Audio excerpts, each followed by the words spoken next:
지난 한 주간 동안 펼쳐졌던 특별새벽 부흥회 때 이 팔복의 첫 번째부터 또 여섯 번째까지의 그 복에 대해서 살펴보았고요.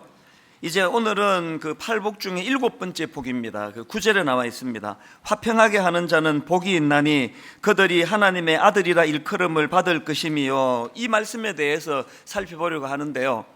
이제 좀 본격적으로 살펴보기 전에 먼저 이 본문과 관련해서 두 가지 전제를 좀 말씀을 드리고 싶습니다. 이 화평케 하는 자, 이거와 관련해 가지고 그 드리고 싶은 두 가지 전제 중에 첫 번째가 뭐냐? 이 화평케 하는 자, 이 영어로 피스메이커인데요. 이 화평케 하는 자의 역할을 하는 이것이 하나님의 아들이라고 인정을 받을 수 있는 조건이 된다는 것입니다.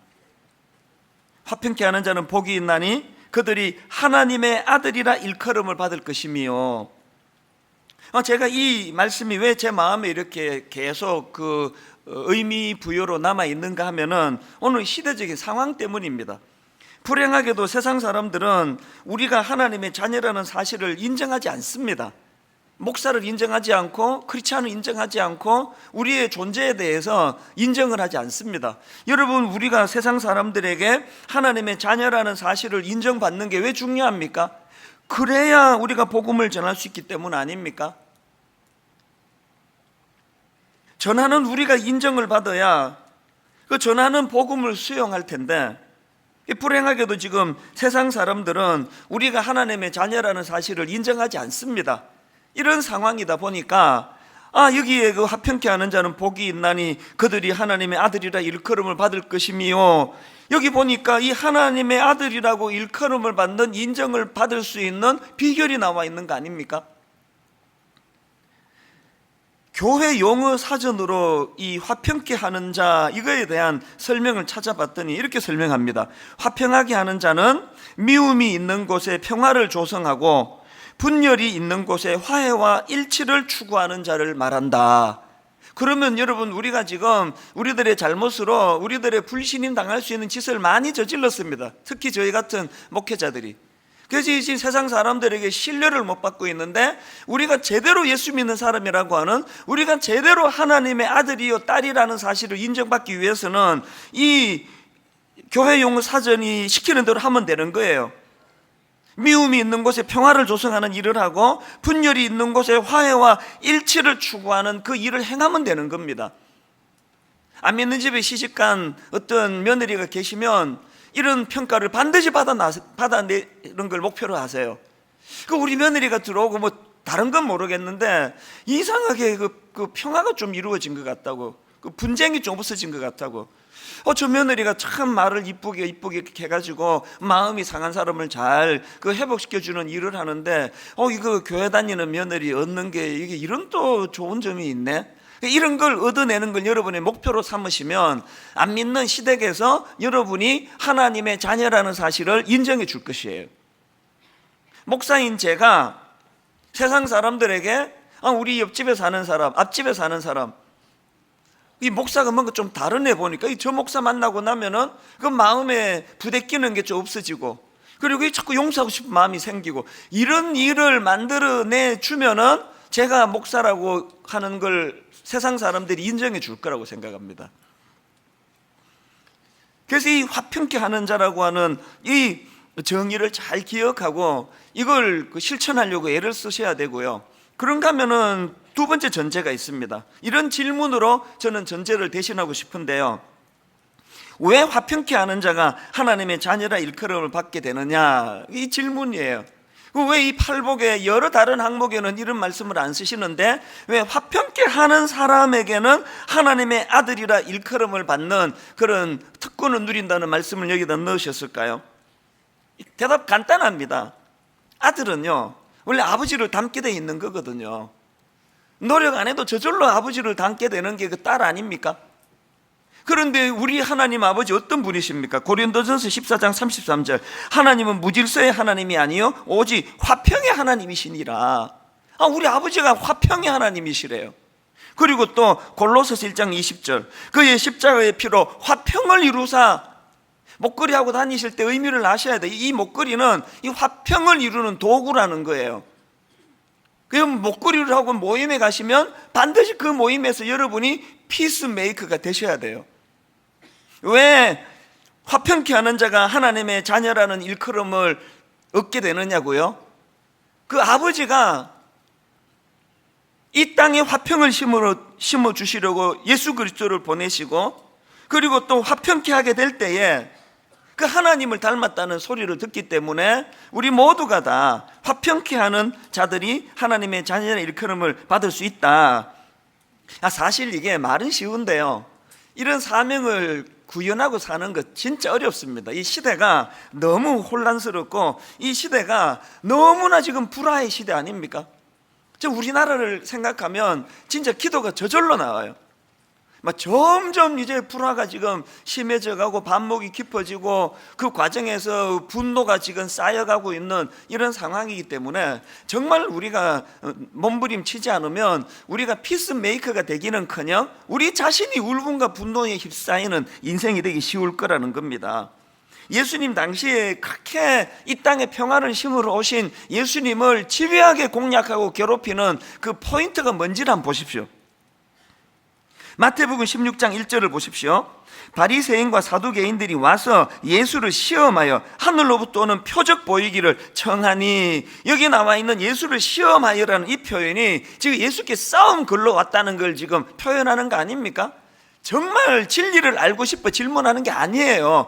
어떻게 해서든 예수님을 궁지로 몰아가지고 난감하게 만들고 수치에 빠뜨리려고 하는 질문. 그래서 예수를 시험하여, 이런 식의 시비가 계속 이루어지니까 얼마나 힘드셨겠냐고요. 마태복음 19장 3절도 보십시오.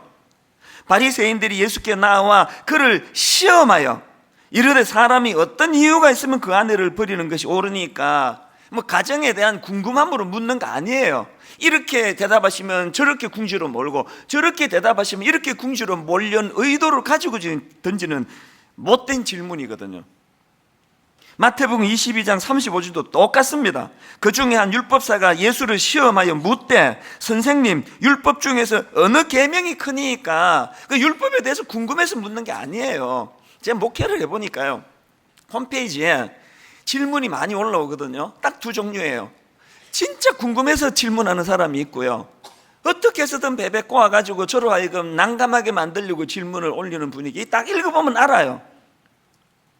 그 사안에 따라 어떤 분에게는 정성껏 답을 써주지만요, 어떤 분한테는 그냥 건성건성 써요. 왜? 이렇게 써도 시비 걸고 저렇게 써도 시비 거는데 여러분, 우리가 이 땅을 살아가다가 보면 피스메이커가 된다는 거 생각보다 이거 진짜 어려운 일이에요. 이 세상이 너무나 불화의 시대이기 때문에 피스메이커가 되기는커녕 목회를 하다 보면은 순간순간 내 안에 울분이 그냥 쑥쑥 들어와요. 매일 새벽마다 이게 대청소 하느라고 제가 새벽에 그냥 잠도 안 자고 일어나는 거 아닙니까? 그렇게 예수님은 이 땅에 평안을 심으러 오셨는데 당신을 내어 던지셔가지고 이 땅에 수많은 불화를 회복시키러 오셨는데 그 주님 앞에 계속 시험하여 이러되 시험하여 묻되, 이런 상황들을 보면서 저는 시편 120편 6절 7절 말씀이 떠올랐는데 한번 보십시오. 참 슬픈 구절이에요. 내가 화평을 미워하는 자들과 함께 오래 거주하였도다. 확 자기 남편이 떠오르는 분 좀 계실 거예요. 내가 화평을 미워하는 자들과 함께 오래 거주하였도다. 나는 화평을 원할지라도 내가 말할 때에 그들은 싸우려 하는도다. 남편 얼굴이 확 떠오르는 그 시간에 남편은 지금 여러분 떠올려요. 이런 의미로 썼다기보다는요, 난 화평을 원하는데 내가 말할 때에 그들은 싸우려 하는도다. 이 예수님을 향한 그 못된 것들의 공격이 다 이런 거 아닙니까? 이겨내지 못하면 피스메이커 역할을 못하는 거 아닙니까? 불행하게도 오늘 우리 시대도요, 예수님 시대와 다를 게 하나도 없습니다. 아니, 훨씬 더 심해진 것 같아요. 그러니까 저는 대한민국을 놓고 기도하지 않을 수 없는 게요, 우리 한반도는 제가 영적으로 이 한반도를 그려보면 전부가 다 울분 덩어리예요. 분노가 너무 많아요. 참 가슴 아픈 건 교회 안에서 상처받는 분이 그렇게 많으세요. 교회 안에서 너무너무 울분과 상처가 쌓여가는, 미국에 가봐도 그런 성도들의 눈물을 제가 보지 않을 수가 없고요. 지방에 내려가도 뭐 분당 울기는 없겠습니까? 너무나 울분이 많은 이런 시대다 보니까 오늘 우리가 해야 되는 일은 그런 눈물을 닦아주는, 그리고 또 골이 깊어지는, 나와 너 사이에 오해가 깊어지는 이런 시대이기 때문에, 우리는 하나님의 아들이기 때문에, 우리는 하나님의 딸이기 때문에 그 역할을 반드시 해내야 된다는 거예요. 키워드로 푸는 성경 사복음서 편이 성경 사전인데요, 제가 여기에 오늘 본문을 찾아보니까 이렇게 설명합니다. 화평하게 하는 자란 다투는 사람들을 화해시키려고 애쓰는 사람. 누가 하나님의 아들이라 일컬음을 받는지 아시겠죠? 다투는 사람들을 화해시키려고 애쓰는 사람. 그리고 그 다음에 한마디를 더 덧붙여 놨더라고요. 이 복의 요점은 하나님의 복을 경험하는 제자들이 다른 사람들과 바른 관계를 유지하기 위해, 그 다음 보세요, 할 수 있는 대로 모든 일을 해야 한다는 것이다.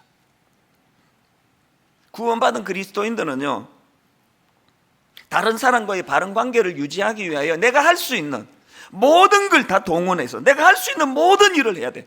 그래서 저 사람하고 회복 안 돼, 저 사람하고는 어려워, 이러면 안 됩니다. 할 수 있는 모든 걸 다 동원해서, 그렇게 해서 먼저 내 안에 분노와 울분이 치유가 되고, 내 안에 있는 분노와 울분이 치유되면 이게 너무나 아름다운 재료가 돼요. 상대방의 울분을, 상대방의 상처를, 그리고 나와 너 사이의 깊은 골을 메워주는 도구가, 내가 경험한, 그리고 내가 치유받은, 이게 바로 그 도구가 되는 거예요. 저는 정말 이 피스메이커가 되고 싶어요. 요즘에는요, 은퇴 이후에, 이게 100살까지 살아야 되는데, 이 은퇴하고 나서 뭐 하지? 이런 생각을 요즘에 종종 하다가 내 꿈을 지금 몇 개 찾아가기 시작했습니다. 첫 번째 꿈은요, 제가 은퇴하면은 이제 분쟁을 가지고 고통당하는, 분쟁이 있는 교회에 가서 한 6개월 혹은 1년 그 교회의 임시 목사가 돼가지고 말씀도 전하고 화해도 시키고 또 밥도 사주고 그러면서 교회를 회복시켜주는 일을 제가 하고 싶은 거예요. 뭐 하나님이 허락할지 안 할지 모르지만 요새 막 그 생각을 하니까 점점 막 꿈이 부풀어 올라와요. 얼마나 좋습니까? 말할 수 없이 다투면서 서로가 서로를 미워하는 그런 교회에 가서 서로 사랑하는 관계로 만드는 이런 역할을 저는 하고 싶다. 그러니까 요새 자꾸 빨리 은퇴하고 싶어요. 제가 이 빨리 은퇴해야 내가 이제 이 족쇄를 풀고, 교회가 족쇄라는 뜻은 아니고요, 자유롭게 미국에 가서도 이민교회도 돌보고 지방에도 내려가고 시골교회도 가고 그러면서 피스메이커가 되고 싶어요. 그리고 뭐 이거는 뭐 제가 뭐 그냥 꿈만 꾸는 건데, 뭐 하나님 그 앞에 것도 허락하셔야 되지만, 제가 택시 운전 면허를 지금 갖고 있잖아요. 주중에 틈만 나면은 그 택시를 몰면서 울분을 가지고 타는 사람들을 제가 말씀을 잠깐 그렇게 복음으로 마음을 치유해 주는 피스메이커가 되면 좋겠다, 그런 상상을 해봐요. 뭐 이건 뭐 될지 안 될지 그건 하나님만 아시지, 하나님 허락해야 가능하지만요, 이 꿈을 꾸는 게 너무 좋은 거예요. 오늘 성령님이 예배 가운데 저와 여러분에게 이 꿈을 주시기 바랍니다. 상상만 해도 너무 아름답잖아요. 분노가 부딪히는 그곳에 평화를 심어주는 그 역할을 하는 사람, 이건 나이가 들수록 좋아요. 연세가 드시면 드실수록 말에 힘이 있거든요. 백발이 성성한 어른이 느긋한 마음으로 젊은 사람들의 마음을 이렇게 저렇게 풀어주면서 피스메이커 역할을 하실 수만 있다면 인생의 후반전이 더 아름다운 거 아닙니까? 제가 그런 삶을 살 수 있도록 기도해 주실 거죠?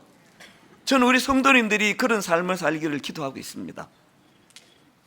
이렇게 우리가 화평하게 하는 자의 역할을 잘 감당하기를 꿈꾸면서 기도하기를 원하는데요, 우리가 그런 꿈을 꾸신다면 기억해야 될 두 가지가 있다는 거, 이걸 좀 말씀을 드리고 싶습니다. 여러분, 화평케 하는 자의 역할을 감당하고 싶으세요? 그러시려면 첫째, 무엇보다도 먼저 나의 내면에서 화평하게 하는 자의 모습을 이루어내야 돼요. 변종길 교수님이 산상보온이라는 책을 쓰셨는데요, 그 책에 이런 내용이 나옵니다. 예수님께서 복 있다고 하신 화평케 하는 자는 이 세상에서 환난과 어려운 가운데 살아가는 당사자이다. 주위 사람들에게서 악한 일을 당하며 도발을 당하고 있지만, 어떤 상황인지 아시겠죠? 주위 사람들에게서 악한 일을 당하며 도발을 당하고 있지만 거기에 대해 대항하지 않고 보복하지 않으며 도리어 화평을 애쓰고 사랑을 베푸는 자이다.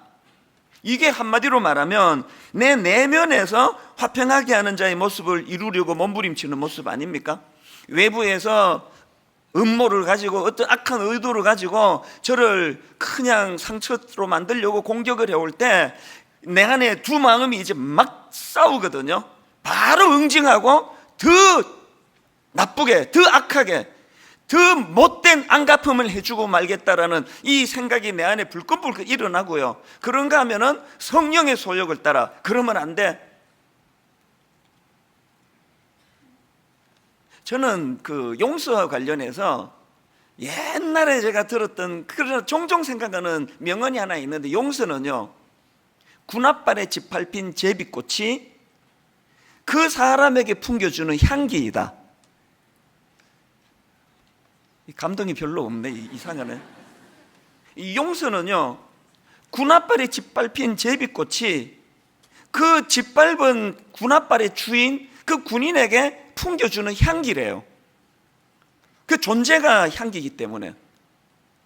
우리가 그리스도인으로서 외부에 그 다툼이 있는 사람들에게 피스메이커가 되기 위해서는 먼저 내 안에서 그게 구현이 돼야 된다는 거예요.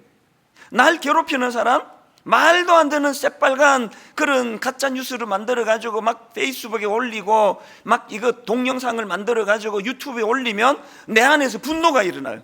이제 더 이상 나는 못 참겠다. 내가 반드시 내가 이거 응징하고 말겠다. 그런 마음이 일어날 때 우리 어머니 입술을 통해서, 내 주변의 고마운 분들을 통해서, 혹은 내면에 성령님이 말씀하시는 거예요. 네한테 회복할 명예가 어디 있다고 명예훼손 그런 소리 하니. 그리스도인은 변종기 교수님 걸 다시 읽어드릴게요. 주위 사람들에게서 악한 일을 당하며 도발을 당하고 있지만 거기에 대해 대항하지 않고 보복하지 않으며 도리어 화평을 애쓰고 사랑을 베푸는 자다. 이런 삶을 살 때 혜택을 상대방이 받는 게 아니에요. 내면에 흔들리지 않는, 울분과 분노로 내 내면이 장악되지 않도록 하는 그 혜택을 내가 먼저 누리는 거예요. 이런 일을 할 수 있는 사람만이 바깥의 어떤 사람들의 울분과 분노를 또 피스메이커 역할을 할 수 있다는 그 얘기예요. 이 일을 완벽하게 해낸 인물이 사도 바울입니다. 빌립보 1장 15절부터 18절, 제가 종종 마음을 정화시킬 때 떠올리는 구절이에요. 한번 들어보세요. 어떤 이들은 투기와 분쟁으로, 어떤 이들은 착한 뜻으로 그리스도를 전파하나니 이들은 내가 복음을 변정하기 위하여 세우심을 받은 줄 알고 사랑으로 하나, 그들은 나의 매임에 괴로움을 더하게 할 줄로 생각하여 순수하지 못하게 다툼으로 그리스도를 전파하느니라. 믿고 싶지 않지만 사도 바울 시대에 이런 사람이 있었던 것처럼 오늘 우리 시대도 이런 사람이 있습니다. 여기서 말하는 이들로 표현되는 순수한 마음으로 복음을 전하는 사람이 있는가 하면은 저들로 표현되는, 그들로 표현되는 사도 바울을 괴롭히려고, 사도 바울이 그 별것 아닌 사람이라는 걸 증명해 내려고 막 온 정성을 다해서 복음을 전하는 거예요. 사람이요, 안 믿는 사람에게서 막 이런 어떤 수치를 당하고 목사라고 조롱을 당하면 그건 면류관이 돼요. 상처를 안 받습니다. 그러나 내가 믿었던 사람, 신뢰했던 사람, 같은 동역자에게서 이런 식으로의 어떤 상처를 받게 되면 이 치명적이거든요. 회복이 어려워요. 회의가 와요. 목회를 그만두고 싶단 말입니다. 그런데 사도 바울이 지금 이런 일에 직면한 거예요. 세상에 복음을 전하면서 그들은 나의 매임에 괴로움을 더하게 할 줄로 생각해요. 안 그래도 복음 전하다 감옥에 갇혀 죽을 것 같은데 잘 됐다. 바울은 그래도 싸다고 자기가 그런 짓 한 거 아니냐, 내가 제대로 된 복음을 전하겠다고, 이런 식으로 바울을 상처의 구덩이로 몰고 가는데, 여러분, 이런 사람들에 대한 사도 바울의 반응이 너무나 놀랍습니다. 바로 그 다음 18절을 보세요. 바울이 이렇게 고백합니다. 그러면 무엇이냐? 거칠애로 하나 참으로 하나 무슨 방도로 하든지 전파되는 것은 그리스도니 결론 이로써 나는 기뻐하고 또한 기뻐하리라. 무슨 의도로 복음을 전했든지 나는 상관 안 합니다. 그렇게 해서 복음만 전할 수 있다면 나는 그것으로 기뻐하고 기뻐하겠습니다. 이게 내면을 지키는 사람들의 모습이 아닙니까? 저는 사도 바울에게서 이런 모습을 보면서 지난번에 제가 말씀드린 거 기억하시나요? 보고요리, 영적인 보고요리. 보고요리는요, 저를 보호하기 위한 저의 자구책이에요. 새벽마다 일어나가지고 보고요리가 뭐라 그랬습니까? 영적으로. 왜 저 사람이 이렇게 있지도 않은 일을 가지고 공개적으로 나를 조롱하고 수치에 빠뜨리느냐는 그 독은 다 발라내는 거예요. 사도 바울이 무슨 뜻으로 복음을 전하는지는 I don't care. 나 그건 몰라. 그 똑같은 거예요. 이 사람이 지금 무슨 의도로 나를 이렇게 궁지에 몰아넣는가는 다 발라내고 독은 다 발라내고 그리고는 그 내용을 보는 겁니다. 천천히 내용을 읽으면서 아, 이런 뜻으로 한 말이구나. 이거 내가 고치면 내게 큰 도움이 되겠네? 나한테 이런 점이 좀 있지. 그러면서 그거를 눈물로 수용을 하거든요. 이게 보고요리예요. 왜 보고요리 할까요? 왜 새벽에 할까요? 가장 맑을 때 해야 상처를 덜 받아요. 저는 보고요리를 통해서 내 내면에 울분과 상처가 자리 잡지 않기를 정말로 몸부림을 쳐요. 매일 새벽마다 제가 몸부림을 쳐요. 왜? 울분이 분노가 내 내면에 자리 잡아버리면 이 상태로는 피스메이커가 안 되기 때문이에요. 남의 얘기 들으면 막 분노가 나오고 이러면 어떻게 되겠습니까? 다시 말씀드립니다. 여러분, 사도 바울과 같은 화평케 하는 자가 되기를 원하세요? 먼저 여러분 내면에서 화평하는 자의 모습을 이루어내셔야 됩니다. 그래서 울분과 분노가 자리 잡지 않는 진정한 평화가 여러분 내면에 자리 잡게 되시기를 바랍니다. 그런가 하면 두 번째로 우리가 화평하게 하는 자의 역할을 감당하기 위해서는요, 이 일은 대가 지불이 필요하다는 사실을 인식하는 거예요. 예수님이 이 땅에 평화를 심으러 오셨고 또 이방인과 유대인을 포함해가지고 수많은 사람과 사람 사이에 고를 메꾸러 오셨는데요, 에베소서 2장 14절이 그것을 이제 설명합니다. 자, 제일 먼저 그 설명하는 게 이겁니다. 그는 우리의 화평이신지라. 예수 그리스도가 어떤 분이신가를 먼저 규정하고요, 그 다음에 이제 설명을 들어보세요. 그는 우리의 화평이신지라. 둘로 하나를 만드사 원수된 것 곧 중간에 막힌 담을 자기 육체로 허시고. 또 16절 또 십자가로 이 둘을 한 몸으로 하나님과 화목하게 하리 하심이라. 원수된 것을 십자가로 소멸하시고. 여러분, 이 일들을 통해서 예수님이 우리가 피스메이커가 되기 위하여 해야 될 일들을 모범을 보여주시는 게 뭐예요? 예수님은 당신이 피스메이커가 되시기 위하여 죽는 길을 택하셨다는 거예요. 십자가를 택하셨다는 겁니다. 오늘 우리가 말로 나 피스메이커가 되고 싶어요. 근데 이게 왜 안 될까요? 안 죽고 피스메이커가 되고 싶은 거예요. 손해 안 보고 피스메이커가 되고 싶은 거예요. 시시비비 가릴 거 다 가리고 어떤 경우라도 억울한 일 다 피하고 그러면서 피스메이커가 되는 길은 없습니다. 예수님이 보여주신 가장 중요한 모범이 뭡니까? 제대로 된 피스메이커가 되기 원하면 죽는 거예요. 죽은 사람은 말이 없습니다. 성경에요, 내가 희생되고 내가 손해보고 그래서 다툼으로 가지 않고 평화의 길을 선택한 피스메이커가 된 인물이 있는데 이삭입니다. 이 이삭은요, 구약 인물 이삭은 분당 우리 교회의 그 초기에 엄청 영향을 준 인물이에요.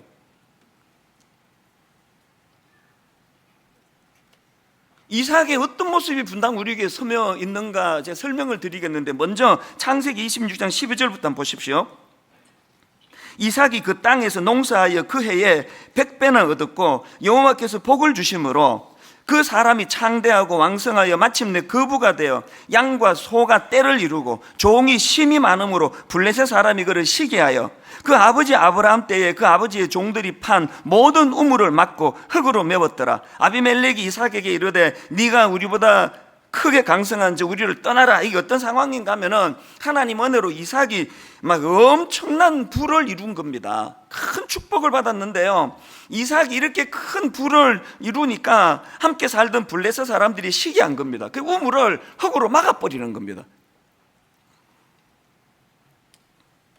이런 일이 이제 이삭에게 막 계속 반복해서 일어나는데요, 그런 일이 일어나니까 이제 이삭이 다른 지역으로 옮겨가지고 그 다음에 17절을 보세요. 이삭이 그곳을 떠나 그랄 골짜기에 장막을 치고 거기 거류하며 그 아버지 아브라함 때에 팠던 우물들을 다시 팠으니 이는 아브라함이 죽은 후에 블레셋 사람이 그 우물들을 메웠습니다. 이삭이 그 우물들의 이름을 그의 아버지가 부르던 이름으로 불렀더라. 이삭이 그랄이라는 곳으로 이동을 해서 다시 이제 우물을 파는데 그랄 목자들이 와가지고 또 이게 또 자기 거라고 주장을 하는 거예요. 또 양보합니다.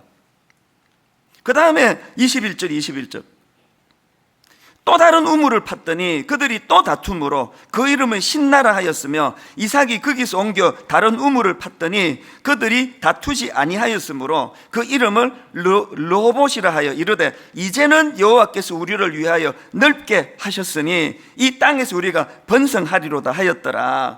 지금 이삭이 보여주는 게 뭡니까? 우물을 팠는데 누가 시비를 걸면 분쟁하는 대신에 양보하고 떠나버리는 거예요. 시비 걸면 줘버리고 또 딴 데 가서 파는 거예요. 처음에 분당 우리를 개척할 때 이삭이 우리 교회를 있게 만든 인물이라고 한 거는요, 전에 말씀드렸잖아요. 처음부터 송림중고등학교 올 계획이 아니었고요, 70평짜리 상가를 얻었습니다. 계약금 이미 다 치렀고요, 마지막 잔금 치르는데 이웃 교회 목사님이 전화가 와가지고 이찬수 목사님 여기 못 옵니다. 그래서 제가 찾아뵈갖고는 막 그냥 2년만 봐달라고 설명하고 내일 다시 얘기하자 그러고 집에 와서 고뇌의 시간을 보내고 아무리 생각해도 이게 마음의 용납이 잘 안 되는, 그러고 있을 때 새벽녘에 하나님이 불쑥 이삭을 떠올리게 하신 거예요. 우물 팠는데 시비 걸면 줘버리고, 우물 팠는데 시비 걸면 줘버리고, 우물 팠는데 시비 걸면 줘버리고, 그래가지고 새벽에 그 이삭이 또 올라와서 줘버려자. 그러고는 주스 사들고 그 목사님 찾아가가지고 포기하겠습니다. 그러고는 계약금 1,000몇백만 원 발도 못 밟아보고 손해봤습니다. 개척교회 목사한테 1,000몇백만 원은 피예요, 피. 그래서 이제 우리 창립 멤버 30몇 명에게 이런 설명을 하고 이제 포기했다 그러니까 나중에 누가 묻더라고요. 이삭이 몇 번 양보했어요, 목사님. 그러더라고요. 어떤 분은 막 화가 나셔가지고 뭐 다 양보하고 뭐 산에다 교회 하실 겁니까? 뭐 오죽 화가 나면 그러시겠냐고요. 그리고 그 막막한 그 추운 겨울에 또다시 이제 분당, 수지, 죽전, 용인 다 뒤져도 없습니다. 교회 할 데가 없습니다. 그 처절했던 겨울을 잊을 수가 없어요. 멀쩡하게 내 계약해놓은 거 그냥 두고 계속 혼자 쓸쓸하게, 지금은 동력자로도 많죠. 혼자서 쓸쓸하게 다녀보는데 아무데도 없는 거예요. 제가 그 계약을 포기하는 게 왜 두려웠느냐 하면은요, 이미 다 뒤졌는데 딱 그거 하나밖에 안 나왔단 말입니다. 없더라고요. 너무너무 낙심해 있는데 부동산에서 전화가 왔어요. 좋은 데 하나 났으니까 빨리 오시라고. 그래가지고 기대를 가지고 기쁨으로 달려갔더니 그분이 보여주는 게 내가 내놓은 그 길을 보여주는 거예요. 그 낙심을 여러분 이해를 못 하실 거예요. 그런 과정을 거쳤거든요. 그리고 17년이 지난 지금 하나님은 송림중고등학교를 예비해 놓으셨는데 내가 엉뚱한 데서 내가 남의 다리 끌고 있었다 이런 생각을 했는데, 그러면 하나님 입장 생각해 보자고요. 하나님은 여기를 분당 우리 교회 예배당으로 예비해 놓으셨는데 왜 그렇게 헷갈리게 뭐 장난치시는 겁니까? 여기 주시기로 했는데 왜 거기 계약하게 1,000몇백만 원 손해보게 하시느냐고요. 두 가지 이유가 있더라고요. 하나님은요, 그 과정을 통해서 분당 우리 교회가 이런 교회가 되면 좋겠다. 어떤 교회? 이삭과 같은 온유한 교회가 되면 좋겠다. 이삭과 같이 피스메이커가 되기 위하여 양보하고 손해보고 포기하는 그런 교회가 되면 좋겠다. 지난 17년 동안 이 하나님의 뜻을 잊어본 적이 없습니다. 한 번도 이런 거 가지고 시시비비로 내 권리 찾아야 되겠다고 분쟁해 본 적이 없는 이유가 여기에 있습니다. 하나님께서는 지상의 모든 교회들에게 다 그걸 요구하시겠지만 분당 우리 교회가 네가 죽음으로, 네가 손해봄으로, 네가 1만 성도 파송 운동을 잘 이루어내므로 진정한 피스메이커가 되기를 원한다. 두 번째 이유가 뭐냐? 이 테스트였더라고요. 진짜 좋은 걸 주시기 위해서.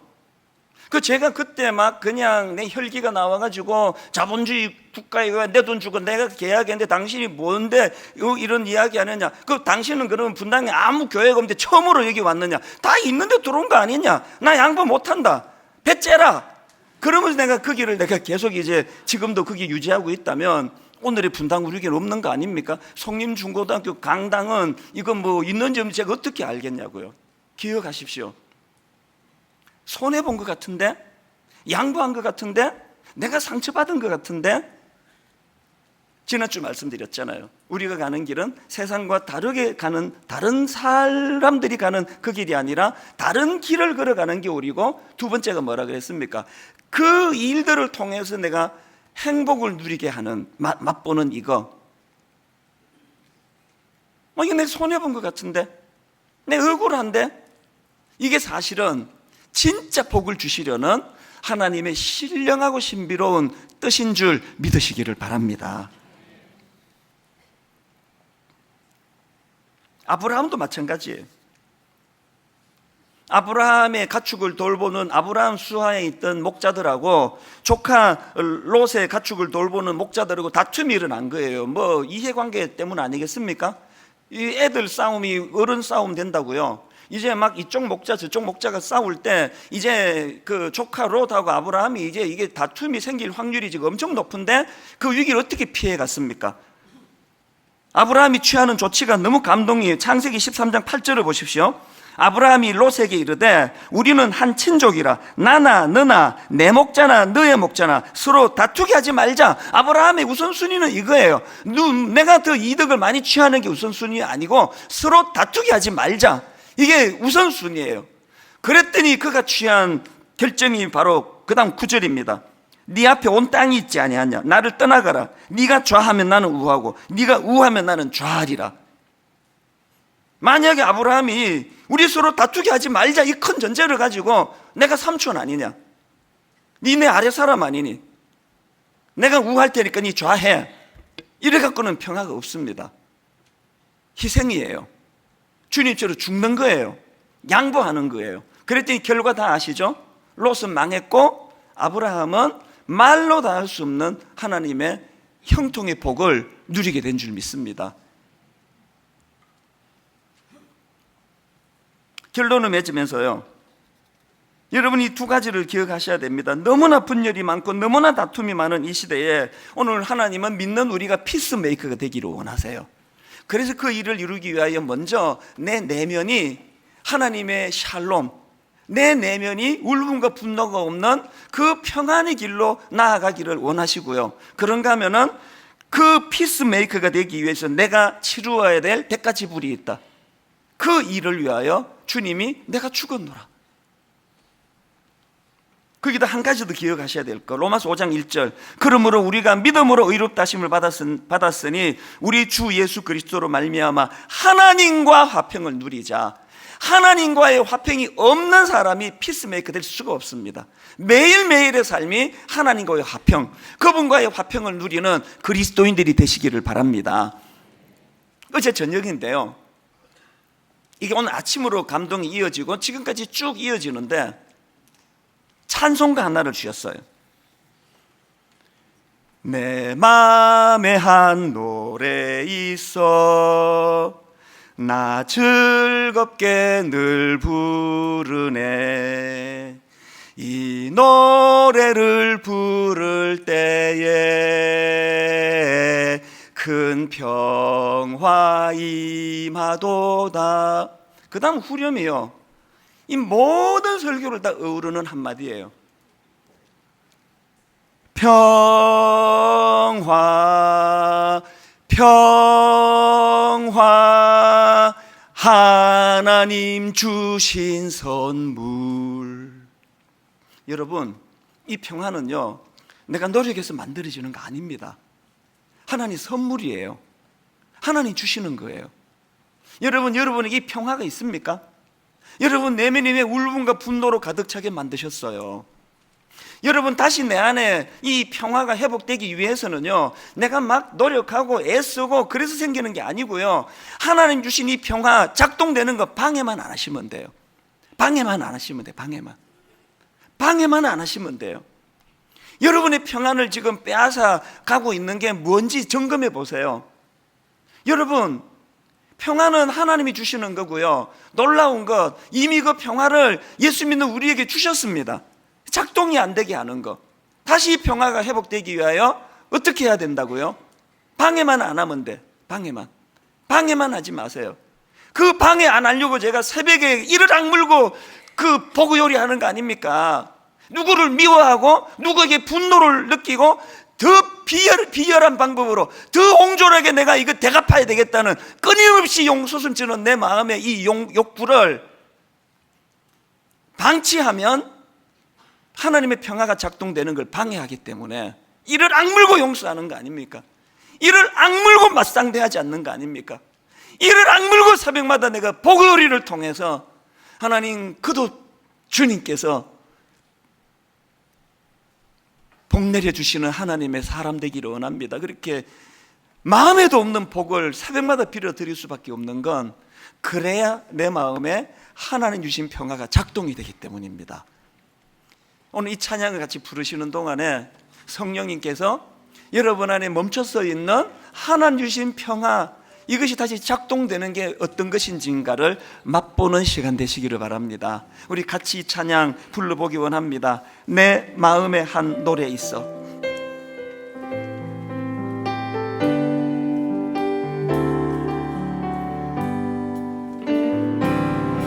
내 마음에 한 노래 있어.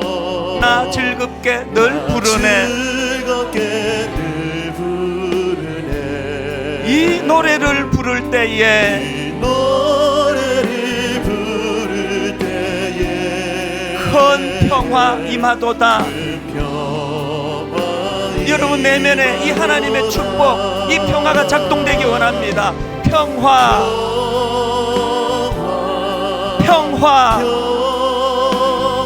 하나님 주신 선물, 그 놀라운 주의 평화,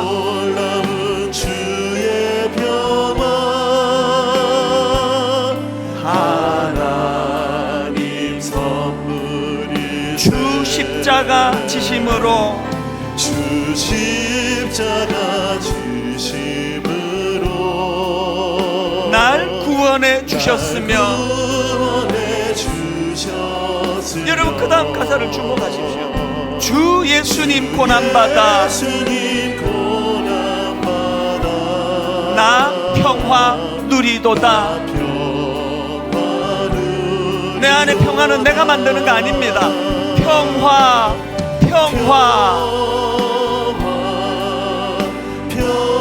하나님 주시는 선물이에요.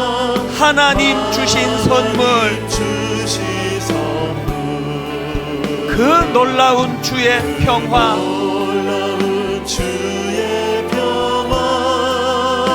하나님 선물일세.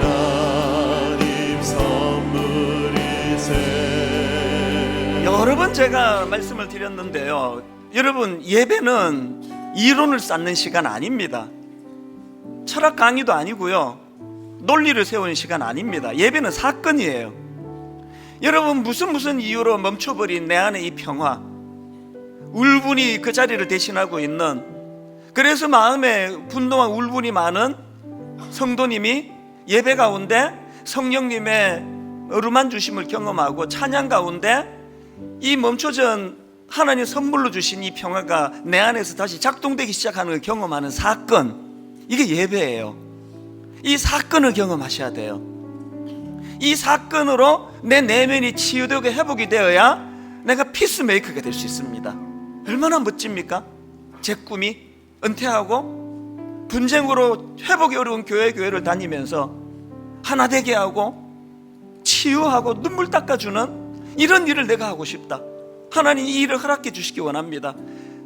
언제 할지도 모르는 일을 내가 꿈을 꿀 때마다 내가 행복해지는 거예요.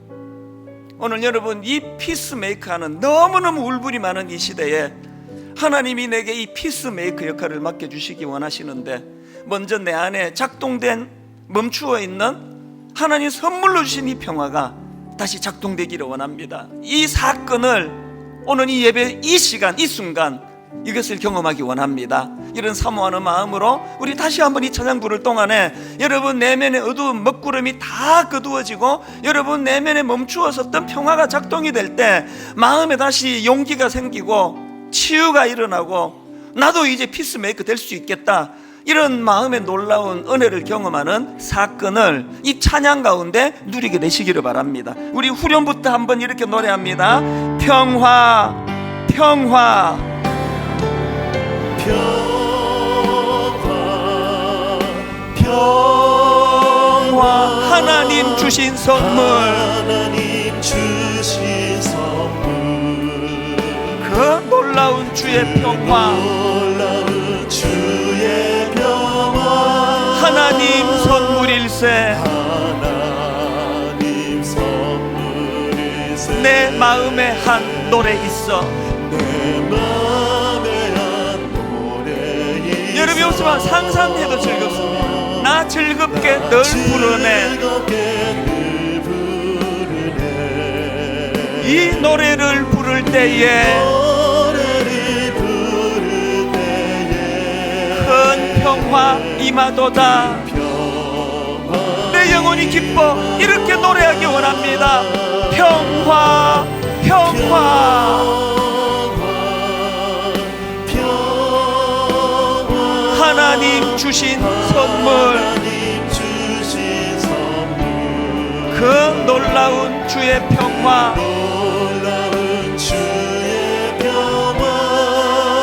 하나님 선물일세. 우리 다 자리에서 일어나셔서 이 평화를 얻으려고 어떻게 해야 됩니까? 주 앞으로 나아갈 때 주 예수님 우리에게 이 평화 주시도다. 이 회복된 마음의 기쁨을 가지고 평화, 평화, 하나님 주신 선물, 그 놀라운 주의 평화,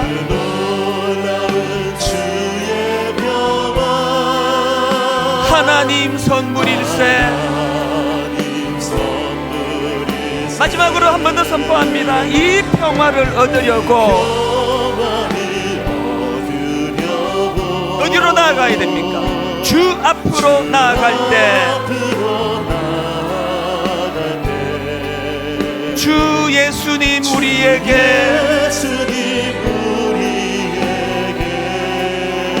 이 평화 주시도다. 이 확신을 가지고 기쁨으로 나아갑니다. 평화, 평화로다. 하나님 주신 선물,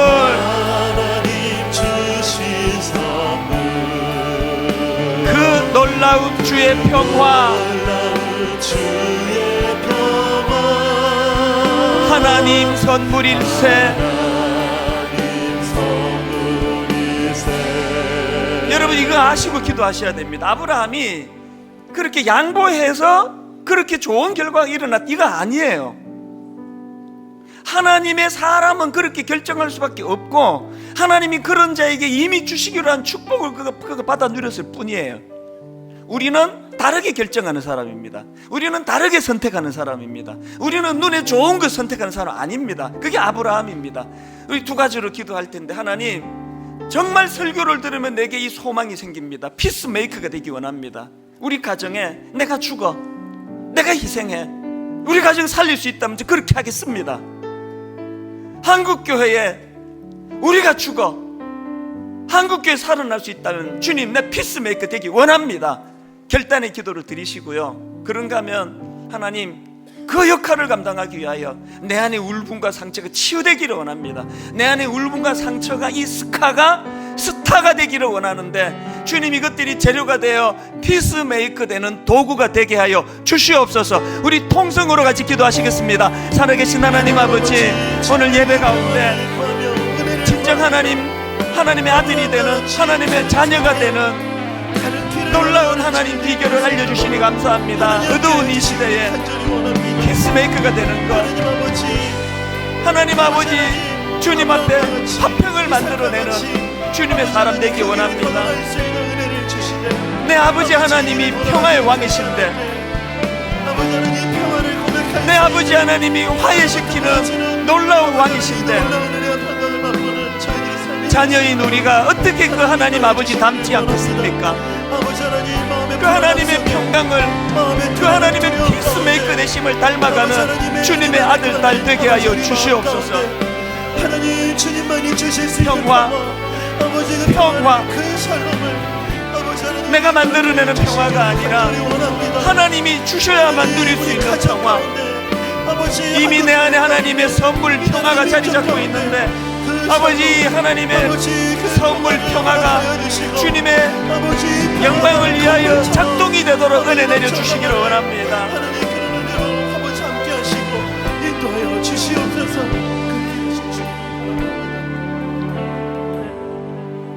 그는 우리의 화평이신지라 둘로 하나를 만드사 원수된 것 곧 중간에 막힌 담을 자기 육체로 허시고, 또 십자가로 이 둘을 한 몸으로 하나님과 화목하게 하심이라.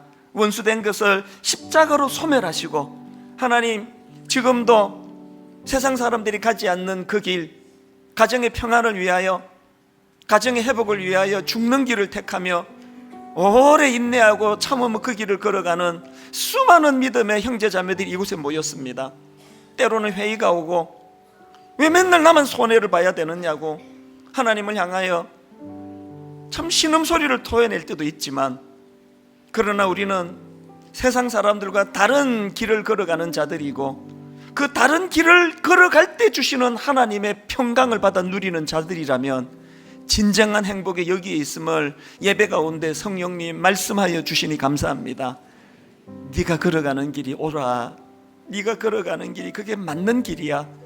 주님, 이렇게 예배 가운데 말씀해 주셔서 다시 한번 내 안에 하나님만이 주실 수 있는 이 평안이, 이 평강이 회복이 되는 사건을 예배 가운데 맛보게 하여 주시옵소서.